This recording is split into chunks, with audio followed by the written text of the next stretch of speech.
chrétienne. Donc nous commençons notre grande montée à Jérusalem, laissant le Seigneur lui-même revivre cette montée en chacun de nous. C'est beaucoup plus que l'accompagner, comme on dit quelquefois, c'est le laisser, le vivre en nous. Voilà. Et nous allons faire cette grande approche de la ville sainte, de la cité sainte.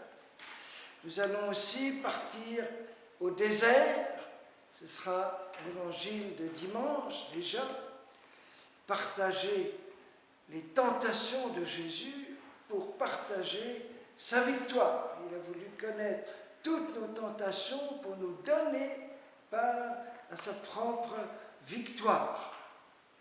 C'est la montée du Tabor, ce sera le deuxième dimanche de Carême pour la transfiguration. C'est tout un temps de transfiguration où le Seigneur, ou plutôt l'Esprit Saint, comme un bon iconographe, restaure en nous l'icône du Fils bien-aimé.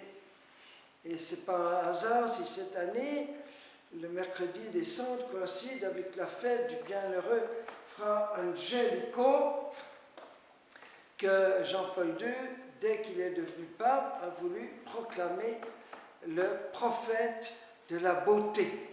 Voilà, le prophète de la beauté. Et nous aurons souvent ici ce merveilleux fresque de Jésus en croix par ce peintre de génie tellement humble, avant tout un priant, un grand contemplatif, qui est Fra Angelico. Voilà. Donc, la lente transfiguration dans la lumière du Seigneur. C'est le temps où il y a une grâce extraordinaire d'intimité avec Jésus. Ce sera le troisième dimanche, la Samaritaine, la Sainte Samaritaine. Et aussi notre temps de mission, puisque la Samaritaine est la missionnaire de son propre village qui l'amène tout entier à Jésus.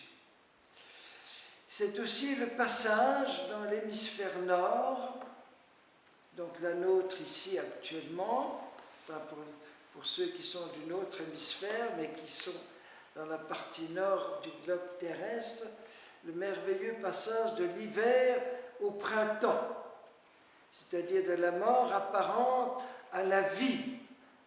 Nous allons tout au long de ces 40 jours voir les petites personnages, elles sont déjà là, les jonquilles, etc., peu à peu sortir de terre et fleurir.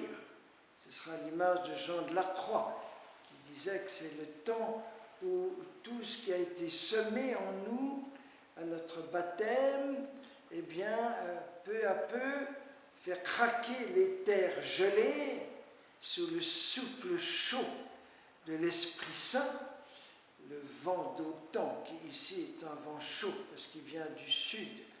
Il fait fondre la glace, la neige, et du coup, tout ce qui a été semé peut sortir de terre et produire des fleurs avant de produire des fruits pour la Pentecôte. Donc c'est ce très beau passage de l'hiver au printemps, ce qui signifie le lent passage des cendres à la flamme pascale, de la mort à la vie. C'est le temps par excellence de la vie, de se laisser de plus en plus vivifier par le Seigneur. Souvent on emploie le mot se mortifier, mais il faudrait beaucoup mieux traduire se vivifier, se laisser vivifier, car c'est des petites morts, des petits renoncements pour que la vie de Jésus nous envahisse. Et donc nous recevons ces cendres. Autrefois, il y avait une parole dans la liturgie qui frisait l'hérésie. Tu es cendre et tu retourneras en cendre. Ça, c'est une parole de la première alliance, complètement dépassée par l'Évangile. C'est uniquement notre corps qui va tomber enceinte, et encore provisoirement. Et encore, on ne sait pas comment ça se passe parce que, comme la mort, c'est l'entrée dans l'éternité, en dehors du temps, il y a un grand mystère qui est là. Mais notre âme est immortelle, immortelle. Donc il est hérétique de dire, après la venue de Jésus dans le monde, tu cendres et tu retourneras en cendres. À moins de préciser uniquement ton corps et provisoirement. Du coup, on sort de l'hérésie avec cette précision. Voilà, c'est pour ça que la liturgie a mis une autre belle phrase directement de Jésus et d'abord de Jean-Baptiste. Voilà, crois dans l'Évangile. Voilà, magnifique, magnifique.